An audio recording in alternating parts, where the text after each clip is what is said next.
अस्सलाम वालेकुम। आज से बाकायदा फ़ोटोशॉप का आगाज़ करने लगा हूँ मैं। फ़ोटोशॉप का एक कंप्लीट कोर्स डिज़ाइन किया है मैंने अपने व्यूवर्स के लिए। आपने जो है ये कंप्लीट कोर्स देखने के बाद आप एडवांस लेवल की एडिटिंग करने के काबिल हो सकते हैं। कोशिश मैं ये करूँगा कि बिगिनर्स से लेके एडवांस लेवल तक कोर्स को मैं डिज़ाइन सारा उसमें बताऊँ आपको, जिसमें आप एक हर टूल जो है कैसे यूज़ कर सकते हैं वो चलाना सीखेंगे हर टूल को। और उसके बाद जो है वो आप उन टूल्स को यूज़ करने के बाद अपने डिज़ाइन में उनको कैसे यूज़ कर सकते हैं वो सारा डिटेल में आपको समझाया जाएगा। तो स्टार्ट करते हैं हम। उससे पहले अगर आप चैनल पे न्यू हैं तो चैनल को सब्सक्राइब करें, बेल आइकन को क्लिक करें ताकि इस तरह की मज़ीद वीडियोस जो हैं वो आपको मिलते रहें। और एक बात मैं आपको पहले बता दूं कि मेरे पास फ़ोटोशॉप 2023 है। कोशिश आप ये भी यही करें कि आपके पास भी यही वर्जन हो फ़ोटोशॉप का। अगर आपके पास ये कंपैटिबल नहीं है, आपके कंप्यूटर में नहीं चल रहा, तो कोई बात नहीं, आप पुराना वर्जन को यूज़ कर सकते हैं। फ्री में मिल जाता है ये हमारे पास। और फ्री डाउनलोड करने के काफ़ी ज़्यादा मेथड हैं, वो आप यूट्यूब पे सर्च कर सकते हैं। मैं आपको जो है वो डायरेक्ट इसको चलाना सिखाऊंगा। सबसे पहली क्लास में आपको सिर्फ थोड़ा सा इंट्रोडक्शन दिया जाएगा कि इसमें हम कैसे स्टार्ट लेते हैं। वो लोग जिनको फ़ोटोशॉप इवन ऑन भी नहीं करना आता, चलाने भी नहीं आता, वो भी यहाँ से स्टार्ट ले सकते हैं। बिगिनर से लेके एडवांस लेवल तक। एडवांस लेवल में यह होगा कि हम जो है वो डिज़ाइनिंग करना हम जो है सारा सिखाएंगे। इसके अंदर जो जो टूल्स है सारे मॉड्यूल मैंने इसमें बना के रखे हुए हैं और स्टेप बाय स्टेप सारा कुछ आपको डिटेल में इसमें समझाया जाएगा। हर टूल से हम गो थ्रू होंगे थोड़ा थोड़ा, ताकि उस टूल के बारे में और टूल को कैसे यूज़ कर सकते हैं उसके बारे में सारा कुछ आपको डिटेल में बताया जाए। और उससे रिलेटेड जितने भी हमारे पास जो एडवांस लेक्चर्स होंगे वो भी इस कोर्स के अंदर सारे मैं बताऊंगा, ताकि आपका कोई भी स्टेप जो है वो मिस ना हो और कोई भी आपका जो है फ़ोटोशॉप के रिलेटेड टॉपिक वगैरह मिस ना हो। कोशिश मैं यही करूँगा कि सारे टॉपिक्स जो हैं वो इसमें क्लियर करूँ। और ये कोर्स जो है वो 30 दिन का भी हो सकता है, 30 से ज़्यादा दिन का ही, 2 माह में भी जा सकता है, 3 माह में भी जा सकता है। वो डिपेंड करता है कि हमारे पास कितने कितने टूल्स और कितने कितने यूज़ हम उसको करेंगे। इजी वे के अंदर सारा समझाया जाएगा, तो आपने जो है वो सारा कंप्लीट देखना है ताकि कोई भी स्टेप आपसे स्किप ना हो। चलिए स्टार्ट करते हैं कंप्यूटर स्क्रीन के ऊपर।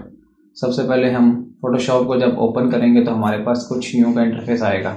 अगर आपके पास पुराना वर्जन है तो हो सकता है आपके पास इंटरफेस चेंज हो, ठीक है। तो मैं पुराने वर्जन से कंपेयर नहीं करूंगा, सिर्फ मैं आपको बताता रहूँगा कि मेरे पास 2023 है। तो इससे रिलेटेड आपने जो है घबराने जाना कि हमारे पास यूँ का कुछ नहीं आ रहा। सबसे पहले या तो आप ओपन कर सकते हैं, कोई पहले आपने प्रोजेक्ट बना कर रखा हुआ है, क्योंकि आप बिगनर है, पहली बार फोटोशॉप ऑन कर रहे हैं, तो आपने यहाँ पे क्या करना है, क्रिएट न्यू के ऊपर क्लिक करना है। जैसे क्रिएट न्यू के ऊपर क्लिक करेंगे तो यहाँ पे पुराने वर्जन में ऐसा का इंटरफेस नहीं शो होगा, ठीक है। कभी आप घबरा नहीं, ये क्या आ गया हमारे पास, ये तो है ही नहीं, ये तो दिखाया नहीं था।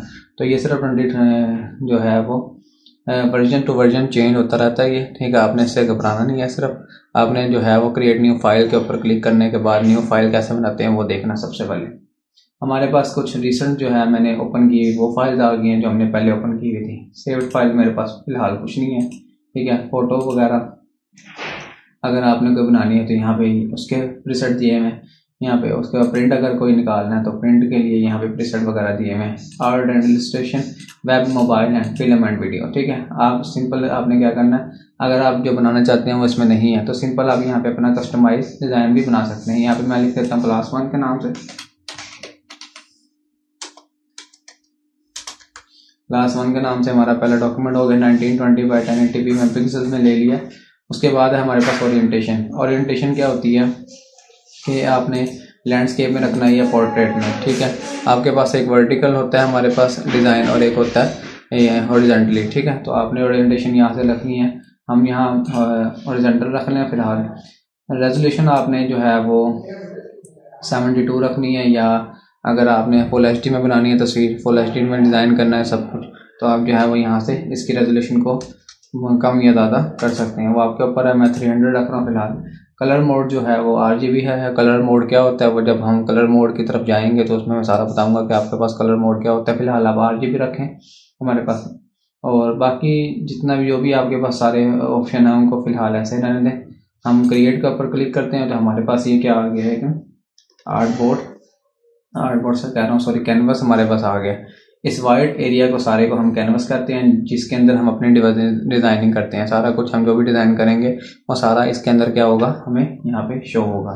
ठीक है, इसके अंदर मैं आपको बता दूं कि यहाँ पे हमारे पास शो हो रही हैं लेयर्स क्या होती हैं फोटोशॉप के अंदर। सारा काम लेयर वाइज होता है। लेयर सबसे इंपॉर्टेंट इसके अंदर जो है वो लेयर्स ही होती हैं, जिसके ऊपर हम काम कर रहे होते हैं। लेयर्स क्या होती हैं, लेट्स सपोज आपके पास जो है वो काफ़ी सारे डिज़ाइन का मटेरियल है। ठीक है, टेक्स्ट आपका अलग है, फोटो आपकी अलग है, उसके ऊपर एक और नई फोटो है, उसके ऊपर नया डिज़ाइन है, नई जो है वो शेप बनाई है आपने। तो सारा कुछ अगर आप एक ही लेयर के ऊपर काम करते रहेंगे, और माइट भी पॉसिबल कि आपके बाद में याद आए कि ओहो मेरा जो है वो डिज़ाइन मुझे ये चीज़ नहीं चाहिए थी, तो आप वहाँ से डिलीट नहीं कर सकते। ठीक है, तो आपने कोशिश करनी है कि हर सिंगल चीज़ आप अगर टेक्स्ट का सिंगल एक अल्फ़ाबेट भी लिख रहे हैं ना, वो भी आप न्यू लेयर के ऊपर लिखें, ताकि हमारे पास उसको बाद में एडिट करना आसान हो जाए।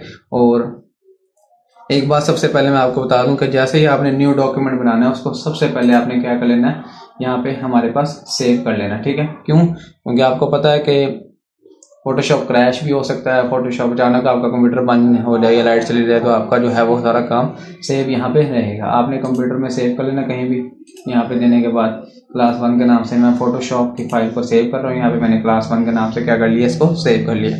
अब आप कोई भी यहाँ पे प्रोग्राम का काम करते रहेंगे तो आपने क्या करना, सिंपल Ctrl+S प्रेस करते रहेंगे तो आपका जो है वो, लेट्स सपोज मैंने यहाँ पे टेक्स्ट लिखा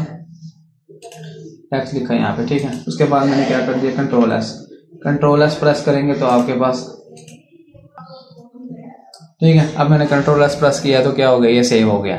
इसी तरह आप स्टेप बाय स्टेप जो भी काम करते रहेंगे, आप Ctrl+S को प्रेस करते रहेंगे, आपके पास सारा कुछ क्या होता रहेगा, ये सेव होता रहेगा। ठीक है, अब इसमें यहाँ से मैं लेयर जो है वो डिलीट कर रहा हूँ फिलहाल। सिंपल मेरे पास एक बैकग्राउंड लेयर आ गई है। अच्छा, यहाँ पे हमारे पास सबसे पहले होता है जी मूव टूल, और एक होता है आर्टबोर्ड टूल। ठीक है, आर्टबोर्ड हमने फिलहाल अभी बनाया नहीं है, तो उसके ऊपर जाने की जरूरत नहीं है। हो सकता है आपके पुराने वर्जन में ये शो ना हो रहा आर्टबोर्ड टूल। ठीक है, मूव टूल जो है वो क्या करता है, सिंपल कोई भी चीज़ अगर हमारे पास है तो उसको मूव करने के लिए काम आता है। हम इसको हिला सकते हैं, मूव कर सकते हैं, कहीं भी लेके जा सकते हैं। ठीक है, सिंपल ये टूल है। इसके ऊपर इतना टाइम हम वेस्ट नहीं कर रहे, सिर्फ मूव करने के लिए काम आता है और इसमें कुछ भी नहीं है। उसके बाद आता है हमारे पास rectangular marquee tool. Rectangular marquee tool क्या होता है, कोई भी अगर हमने चीज़ जो है रेक्टेंगुलर सेलेक्ट करनी है तो ये सिलेक्ट के लिए काम आता है हमारे पास। सिंपल हम यहाँ पे क्या करते हैं, लेट्स सपोज मैं जो है वो इसका कलर ब्लैक कर देता हूँ फिलहाल, या ब्लैक में कलर कर रहा हूँ। ठीक है, अपने बोर्ड का।